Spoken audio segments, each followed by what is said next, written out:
پھر اس نے 5,000 کاٹ کر بقایا پیسے واپس اس کو دیے، کیا اس طرح کرنا جائز ہے؟ اس کی جو مروجہ صورت مارکیٹ میں اور ہمارے علاقوں میں چل رہی ہے وہ یہ ہے کہ لوگوں کو اصل میں پیسوں کی ضرورت ہوتی ہے، تو وہ لوگ پھر اپنی اس ضرورت کو پورا کرنے کے لیے یہ ایک بہانہ نکالتے ہیں۔ یہ کتابوں میں لکھا ہے کہ یہ جو سودی معاملات لوگ کرتے ہیں انہوں نے اس طرح کی صورتیں نکالی ہیں، تو وہ دکاندار سے چیز خریدتا ہے ادھار پر، پھر ایک دو دن بعد جیسا کہ سوال میں ہے یا ہفتے بعد اس کو کم قیمت میں جا کے واپس کر آتا ہے اور اس سے پیسے لے آتا ہے۔ تو روایات میں اس جو بیع کا جو طریقہ ہے اس کو محدثین نے اینا کہا ہے، بیع اینا، اور فقہاء نے اس کو لکھا ہے شراء ما باء باقل مما باء، کہ جو چیز جتنے کی بیچی ہے خریدی ہے اتنے سے کم میں دوبارہ بائع کو بیچ دی۔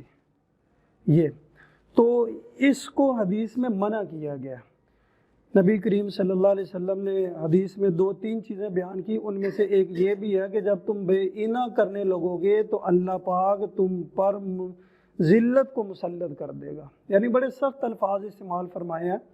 تو اس طرح کرنا ٹھیک نہیں ہے، یہ طریقہ ٹھیک نہیں ہے۔ ہاں البتہ اس کو پیسے ہی چاہیے تو اس کا ایک جائز راستہ ہے، وہ یہ ہے کہ وہ ایک تیسرے بندے کو بیچ دے، اس نے پیسے لینے ہیں کم قیمت میں بیچ دے، تیسرے بندے کو بیچ دے۔ اب وہ جو تیسرے بندے کو بیچے گا تو وہ تیسرے بندے کا تعلق ان دونوں کے ساتھ کسی قسم کا کوئی نہیں ہونا چاہیے، پھر یہ راستہ ٹھیک ہے، پھر یہ بیع جائز ہو جائے گی۔ وگرنہ اسی دکاندار کو جا کے بیچے کم قیمت میں تو یہ جائز نہیں ہے، سود کے زمرے میں آئے گا۔ ہمارا اگلا سوال مفتی محمد رحمان امین صاحب سے ہے۔ مفتی صاحب اجاز اللہ پشاور سے سوال کرتے ہیں، آن لائن گیم کھیل کر یا ایڈز شیئر کر کے پیسے کمانا جائز ہے؟ بسم اللہ الرحمن الرحیم۔ یہ جو آن لائن گیمیں کھیلی جاتی ہیں عموماً اس میں ہوتا یہ ہے کہ جو ہمیں معلوم ہے گیم کھیلنے پر کچھ پوائنٹ ملتے ہیں اور وہ جمع ہوتے رہتے ہیں، جب وہ بڑی مقدار میں پہنچ جاتے ہیں تو انہیں فروخت کر دیا جاتا ہے، اس کے بدلے میں رائج الوقت کرنسی جو ہے نا آدمی حاصل کر سکتا ہے۔ اور اس طرح جو دوسری بات پوچھی ہے ایڈ شیئر کر کے اس پر پیسے لینا، وہ بھی اسی طرح ہوتا ہے کہ دیکھنا ہے 30 سیکنڈ کی ایڈ ہے، اسے دیکھ کر کلک کر دیا، وہ گزر گئی، پھر کسی وقت دوسری آئی اسے دیکھا، تو یہ بھی اسی طرح ہوتا ہے۔ بڑے تھوڑے سے پیسے ہوتے ہیں ان کے، اور معقول پیسے بنانے کے لیے آدمی کو کافی زیادہ وقت لگانا پڑتا ہے گیم میں بھی اور ایڈ شیئر کرنے میں بھی۔ تو اس کے بعد پھر جا کر کچھ معقول رقم بنتی ہے جسے آدمی جو ہے وہ نکلوا سکتا ہے۔ اب اس میں دیکھنے کی بات یہ ہے کہ جو ایڈ آتے ہیں وہ ہر طرح کے ہیں، اس میں یعنی ایسا بھی ہے کہ کوئی کمپنی ہے جو کپڑے بناتی ہے تو اس نے اپنا ایڈ دے دیا، اور ایسا بھی ہو سکتا ہے کہ کوئی بیہودہ قسم کا ایڈ آ گیا، وہ بھی آپ کو دیکھنا پڑے گا، وہ بھی آپ نے دیکھ لیا۔ اور پھر اس طرح مخلوط قسم کی چیزیں بھی آتی ہیں، حلال حرام کا خیال کیے بغیر متفرق قسم کی چیزیں بھی آتی ہیں، وہ ساری آپ دیکھتے ہیں، ایڈ کو شیئر کرتے ہیں۔ تو اس کی کمائی کے بارے میں اگرچہ ہم علی الاطلاق اس کو حرام تو نہیں کہہ سکتے، اس لیے کہ اس میں درست چیزیں بھی آتی ہیں، ان کی ایڈ بھی ہوتی ہے، لیکن عمومی طور پر جس چیز کو زیادہ دیکھا جاتا ہے وہ یہی ہے کہ غلط چیزوں کے اشتہارات ہوتے ہیں، اور اس میں خواتین کی تصاویر ہوتی ہیں، نیم برہنہ تصاویر ہوتی ہیں، ایسی چیزوں کو کلک کرنا پڑتا ہے، شیئر کرنا پڑتا ہے، تو یہ گناہ میں تعاون بھی ساتھ ساتھ چلتا ہے۔ اگر چند سکے آدمی کو حاصل ہوتے ہیں اس محنت کے نتیجے میں، تو ایک لامتناہی قسم کا گناہ بھی آدمی اپنے سر لیتا ہے۔ اس لیے حرام کا اطلاق کیے بغیر، یعنی کمائی پر حرام کا اطلاق کیے بغیر ہم یہ کہہ سکتے ہیں کہ یہ گندی کمائی ہے، اس سے خود بھی بچنا چاہیے اور دوسروں کو بھی اس سے روکنا چاہیے کہ دنیا کے چند سکوں کی خاطر آدمی اپنی ہمیشہ کی زندگی برباد کر رہا ہے. کیونکہ جو ایڈ ایک مرتبہ میں نے شیئر کر دیا فرض کریے، تو وہ آگے سے آگے چلتا چلتا جب تک وہ سلسلہ چلتا رہے گا اس میں میرا گناہ کا حصہ بھی بڑھتا رہے گا. ایسی چیزوں سے بہرحال اجتناب کرنا چاہیے. لیکن اگر کسی آدمی نے اس طرح پیسہ کمایا ہے تو ہم اس پر حرام کا لفظ نہیں بول سکتے، کیونکہ مخلوط معاملہ ہے. یہ درست بھی ہے، غلط بھی ہے. گیم کھیلنے میں وقت کا ضیاع ہے، یہ بات تو اپنی جگہ ہے. لیکن کوئی آدمی اگر محض گیم کھیل کے اپنے لیے کچھ کوئنز جمع کرتا ہے اور اس کو بعد میں بیچ دیتا ہے تو پوری کمائی تو کہہ سکتے ہیں. یعنی اس کو آپ یوں کہہ لیں کہ شریعت کی نظر میں یہ طیب مال نہیں ہے. اور ہمیں حکم یہ ہے، بلکہ قرآن پاک میں تو اللہ تعالیٰ نے انبیاء کو بھی یہ حکم دیا ہے کہ طیب مال کھاؤ. تو ہمیں طیب مال کھانے کا، طیب کمائی کرنے کا حکم ہے. ایسی گندی کمائی سے ہمیں روکا گیا ہے، اس سے بچنا چاہیے. ہمارا اگلا سوال مفتی محمد اسامہ زودی صاحب سے ہے. مفتی صاحب، بلال فیصل بہاڑی سے سوال کرتے ہیں کہ کچھ لوگ کہتے ہیں نماز جنازہ کے بعد میت کا منہ دیکھنا منع ہے، اس کی کیا حقیقت ہے؟ بسم اللہ الرحمن الرحیم. جب میت کو غسل دیا جائے اور جنازے کی نماز اس کی پڑھی جائے تو شریعت کا حکم یہ ہے کہ جلد سے جلد اسے دفن کیا جائے، اس میں تاخیر نہیں ہونی چاہیے. تو جنازے کے بعد اگر میت کے منہ کو دیکھنے کے لیے لوگ جمع ہو جائے، اس کے چہرے کو دیکھنے کے لیے جمع ہو جائے، تو ایسی صورت میں تدفین کے اندر پھر تاخیر ہو جائے گی اور شرعاً تاخیر ممنوع ہے. لہٰذا یہ خلاف اولا ہے اور نامناسب. ہمارا اگلا سوال مفتی محمد نعیم صاحب سے ہے. مفتی صاحب، عنایت الرحمان گجرات سے سوال کرتے ہیں عورت کے ہاتھ، پاؤں اور چہرہ کے پردے کے بارے میں اسلام کے کیا حکم ہے؟ قرآن و سنت کی روشنی میں رہنمائی فرمائیں. عورت کے چہرے کا، ہاتھ اور پاؤں کا پردہ وہ غیر محرم سے ہے، محرم سے نہیں. محرم کے سامنے اپنا وہ چہرہ کھلا رکھ سکتی ہے، ہاتھ کھلا رکھ سکتی ہے، پاؤں بھی کھلا رکھ سکتی ہے. غیر محرم سے وہ چہرے کا پردہ کرے گی، ہاتھ پاؤں کا بھی پردہ کرے گی. چونکہ قرآن کریم میں 22ویں سپارے میں اعوذ باللہ من الشیطان الرجیم بسم اللہ الرحمن الرحیم یا ایھا النبی قل لازواجک و بناتک و نساء المؤمنین یدنین علیہن من جلابیبہن، کہ آپ صلی اللہ علیہ وسلم کو اللہ تعالیٰ نے مخاطب کیا اور فرمایا کہ آپ فرما دیں اپنی ازواج مطہرات کو بھی اور دیگر جو مسلمانوں کی عورتیں ہیں ان سے بھی کہ آپ جو ہے نا وہ جب نکلیں تو یہ اپنے چادر جو ہے نا وہ چہرے کے اوپر ذرا نیچے کر کے ڈال لیں. تو اس سے تو یہی سمجھ میں آتا ہے کہ چہرے کا پردہ ہے. اور اسی طرح وہ حدیث میں بھی آتا ہے کہ آدمی کا احرام جو ہے نا وہ اس کے سر میں ہے اور عورت کا احرام اس کے چہرے میں ہے.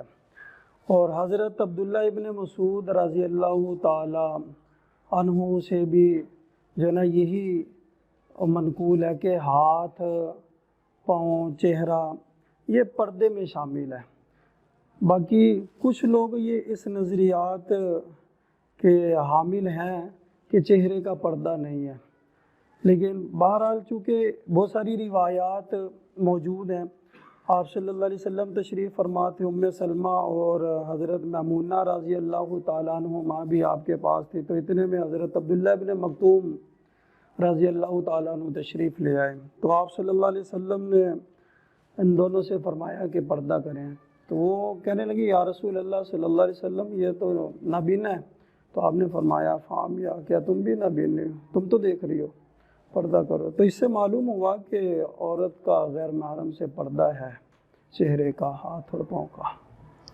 ہمارا اگلا سوال مفتی محمد لقمان حمید صاحب سے ہے. مفتی صاحب، 7 بھائی لاہور سے سوال کرتے ہیں کہ بینک سے قسط پر گاڑی لینا کیسا ہے؟ کیا شریعت میں اجارہ سسٹم کی اجازت ہے؟ اگر ہے تو بینک کے ساتھ معاہدے کا طریقہ کار کیسے وضع کیا جائے گا؟ کیونکہ ڈاؤن پیمنٹ تو بہرحال ادا کرنا پڑے گا میں نے سنا ہے کچھ صورتوں میں ڈاؤن پیمنٹ میں رعایت حاصل کی جا سکتی ہے، برائے مہربانی تفصیل سے جواب دیجیے۔ بسم اللہ الرحمن الرحیم۔ بینک سے گاڑی لینا، چاہے وہ بینک سودی بینک ہو یعنی روایتی بینک ہو یا اسلامی بینک ہو، دونوں سے یہ سہولت حاصل ہوتی ہے، لیکن شرعی اعتبار سے جو سودی بینک ہیں، روایتی بینک، ان بینکوں کے معاملات میں شرعی تقاضوں کو ملحوظ نہیں رکھا جاتا، جس کی وجہ سے ان بینکوں کے ساتھ معاملات کرنے کی اجازت نہیں ہے۔ لیکن غیر سودی بینک وہ بھی کار اجارہ اور اس طرح کی دیگر معاملات کرتے ہیں، اور اس میں ضرورت مند آدمی اگر یک مشت گاڑی نہ خرید سکے تو کسی غیر سودی بینک کے ساتھ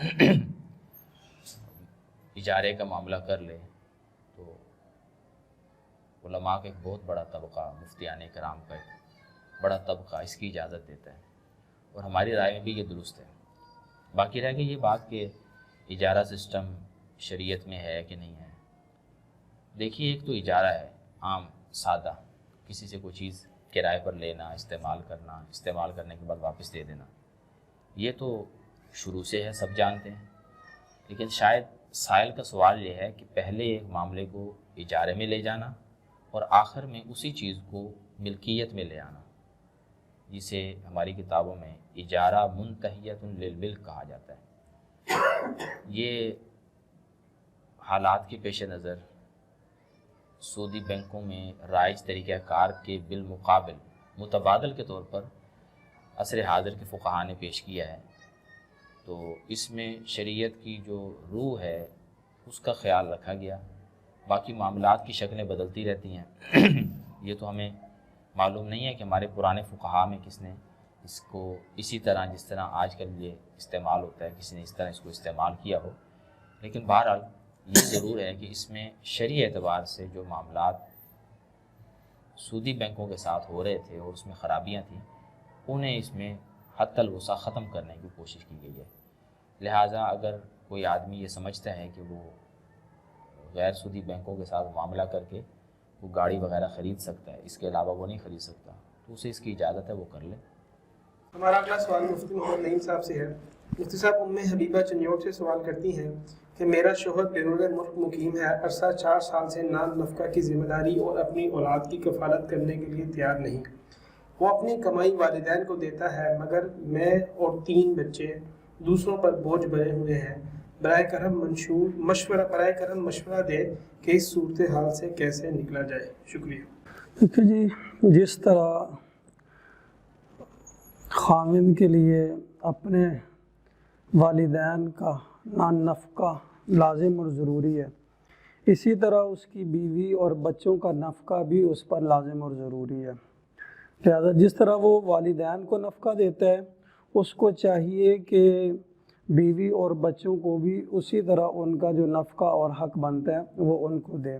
باقی رہ گئی بات یہ کہ اب وہ نہیں دیتا تو عورت کیا کرے، تو اس کے لیے عورت کو یہ چاہیے کہ وہ عدالت میں جائے، جج اور قاضی کے پاس جائے اور وہاں جا کر اپنا مدعا بیان کرے کہ جی میرا خاوند جو ہے نا مجھے نفقہ نہیں دے رہا، تو لہٰذا میری ضرورتیں ہیں، مجھے نفقہ دلوایا جائے۔ تو اب قاضی وہاں سے اس کو آرڈر جاری کرے گا، اس کے آرڈر جاری کرنے کے بعد یہ عورت اس کے نام پر قرضے اٹھا کے اپنی ضرورتیں پوری کرے گی، اور پھر وہ قرضہ خود ادا کرے گا، اور اس پر وہ گواہ بھی بنا لے کہ جی میں نے جو ہے نا یہ میں اس کی بیوی ہوں، یہ اس کے بچے ہیں، اور یہ میں نے جو ہے نا اپنی ضرورتوں کے لیے نفقہ جو ہے نا وہ قرض لیا، پھر وہ قرض خاوند ہی ادا کرے گا۔ ہمارا اگلا سوال مفتی محمد اسامہ صاحب سے ہے۔ مفتی صاحب، عتیق صاحب بھاول نگر سے سوال کرتے ہیں کہ نماز کے دوران اکثر اوقات بھول جاتا ہوں کہ کتنی رکعت نماز ادا کر چکا ہوں، ایسی صورت میں سجدہ سہو کرنا پڑے گا یا نماز کا اعادہ ہوگا؟ اس سلسلے میں پہلی بات تو یہ ہے کہ ایک شخص جو نماز پڑھنے کے لیے مصلی پر آتا ہے، اسے چاہیے کہ اپنے ذہن کو خیالات اور تفکرات سے خالی کرے اور یکسوئی کے ساتھ نماز پڑھے۔ جب وہ نماز شروع کرے ہر رکن کا اسے علم ہونا چاہیے کہ میں اس وقت تکبیر تحریمہ پڑھ رہا ہوں، اس وقت میں نے قرات شروع کی، اس وقت میں رکوع کر رہا ہوں، سجدہ کر رہا ہوں۔ پہلی بات تو یہ ہے۔ دوسری بات یہ ہے کہ اگر رکعت میں غلطی ہو جائے، مثال کے طور پر 4 رکعت کی نماز وہ پڑھ رہا تھا اور وہ بھول گیا، اسے یاد نہیں کہ میری 3 رکعتیں ہو گئی یا 4 رکعتیں ہو گئی، تو شریعت کا حکم یہ ہے کہ وہ ظن غالب قائم کرے، غالب گمان۔ اگر اس کا غالب گمان قائم ہو جائے کہ 3 ہو گئی تو 3 ہو گئی، اور اگر اس کا غالب گمان قائم ہو جائے کہ 4 رکعتیں ہو گئی تو 4 رکعتیں ہو گئی۔ لیکن اگر ظن غالب وہ قائم نہیں کر سکتا تو کمی کی جانب وہ ترجیح دے، مثلا 3 اور 4 میں 3 کم ہے تو 3 کی طرف وہ ترجیح دے، 3 کی طرف ترجیح دے کر پھر تیسری رکعت یعنی 3 رکعتیں ہو گئی، تیسری رکعت کی تکمیل پر اسے چاہیے کہ وہ قعدہ بھی کرے، اس لیے کہ اس میں یہ شک تو موجود ہے، ہو سکتا ہے کہ 4 رکعتیں ہوئی ہو، قعدہ کرے اور آخر میں سجدہ سہو کرے۔ اس کے تو تفصیلی مسائل ہے، اگر کوئی وہ دیکھنا چاہتا ہے تو بیشتی زیور میں سجدہ سہو کی جو بحث ہے وہاں پر اس کی بڑی تفصیلات موجود ہے، وہاں اس کا مطالعہ کیا جا سکتا ہے۔ بہت شکریہ مفتی صاحب۔ ناظرین محترم، یہ تھے آپ کے آج کے سوالات کے جوابات۔ انشاءاللہ آپ کے بقایا سوالات کے جوابات لے کر پھر حاضر ہوں گے۔ تب تک کے لیے اپنے ادارے جامعہ عثمانیہ شیلیہ مسجد کو، اس کے تمام اراکین کو، اس کی ٹیم کو دعا میں یاد رکھیے گا۔ اللہ حافظ۔